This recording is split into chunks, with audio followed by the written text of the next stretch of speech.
So, for the people that were outside, just to let you know, like I'm pretty sure you found out right now, the only difference between the first scenario and the second scenario is that it was both feet, not just one. Okay? We're trying to figure out a way to get you guys to do an actual two-person seat carry, because the purpose of that is to try to see what it feels like. For those of you who may not have done it before, it's a little bit challenging. But there are some biomechanical considerations when you do a two-person seat carry.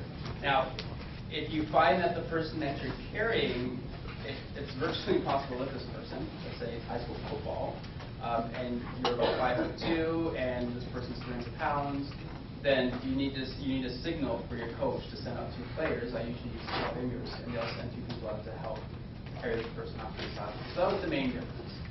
Did you guys catch any other differences or things that came up, questions that came up based on that scenario? From what you saw with the first scenario, from what you saw with what I did, and for what was presented in front of you? Okay. Another question. Should you state that you're not going to call it EMS? Yes. Okay, but state why. We don't have to call EMS because it doesn't seem like it's diversity. It just looks like you did this and you did this. Okay, so at the end of your assessment, you should have a clear picture with what the condition is. And if you don't know, then your assessment wasn't good enough. Okay, so the one side was for that last scenario, what was the one injury? A contusion. Okay, so state it's a contusion. What was the other side? It was an ankle sprain. So we don't have to call it EMS. I think it's a first degree lateral ankle sprain. I think it's just a first degree contusion. We don't have to call it EMS. And move on. Okay. So as long as you state that, you should be fine. Do not forget to call EMS if it's a medical emergency. That is a failed claim. Okay. Just like with a cardiac arrest emergency, if you do not call EMS, the ambulance will never get there. That is a failed point. Okay. So any questions about those 2 scenarios that we did? Okay. The last thing we'll just briefly talk about is functional testing. I did have an activity, but we're not going to do it today. We'll save it for next time, but I'm going to give you some pointers or some help with what you can do, what you need to consider before letting somebody back into competition or practice.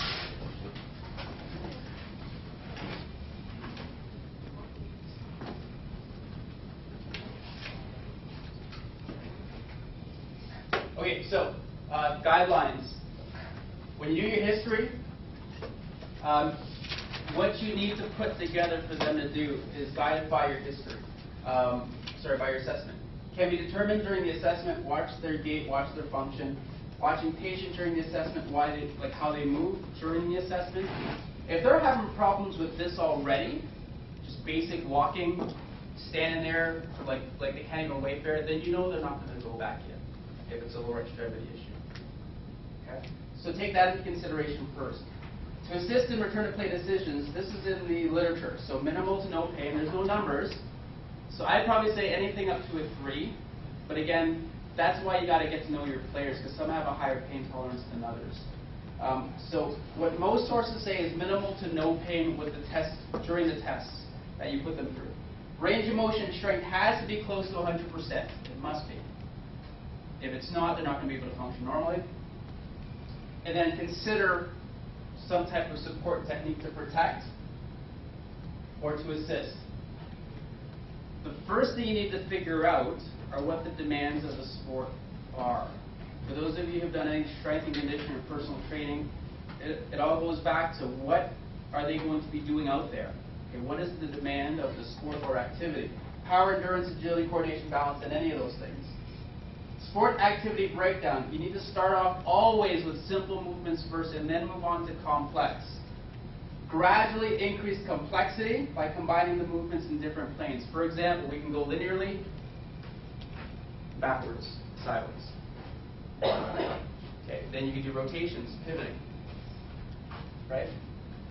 And then you can do combined movements, pivot and twist.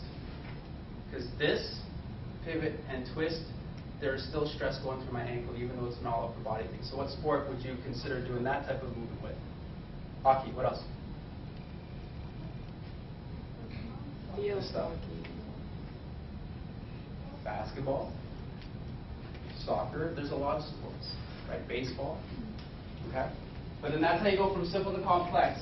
Go to linear movements, to lateral movements, to rotational movements, and then combine them, different planes.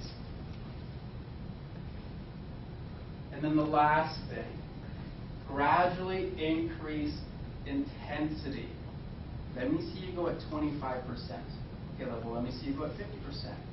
I want to see you go full out because you're going to be going full out when you're playing. And if you can't do it here, there's no need to go back out there and try. Okay? And you need to state, we're going to try at 50%, we're going to try at 100%. Game speed as fast as you can go, let's go. Reactivity, this is how you make it more complex.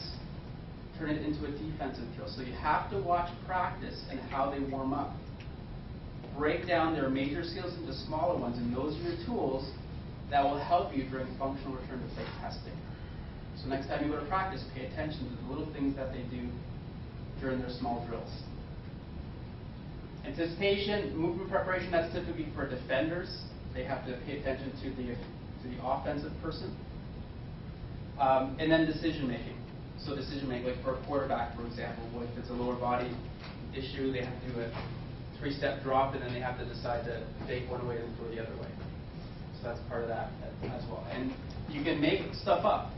So that's where the creativity part comes in. Okay? Last but not least, utilize equipment. Consider the surfaces in other players. Okay, if it's a lineman and you want to see if their wrist is strong enough to go back into play, I don't think most of us are adequate to provide enough stress to that wrist for that lineman. Okay, so get a defensive lineman on his team, call his buddy over and be like, I want you guys to push as hard as you can against each other so you can hold him. Because if you can't hold him, you won't be able to hold the other guy. Okay? So, simple to complex, increase intensity, be creative. Next week, I'm going to give you the weirdest sports ever. You're going to watch these sports off YouTube, and you're going to come up with several return to play drills. Keep in mind these guidelines, okay? So, I guess summarizing what we're today. So we definitely talked about this. I'll give you some, so that's what to work on for next week. I don't think this is too much of a priority. We didn't do this yet, we'll do this next week though, okay? So if you guys are comfortable with this, and with this for now, we're good to go. If you have any questions, either you can ask now, but it's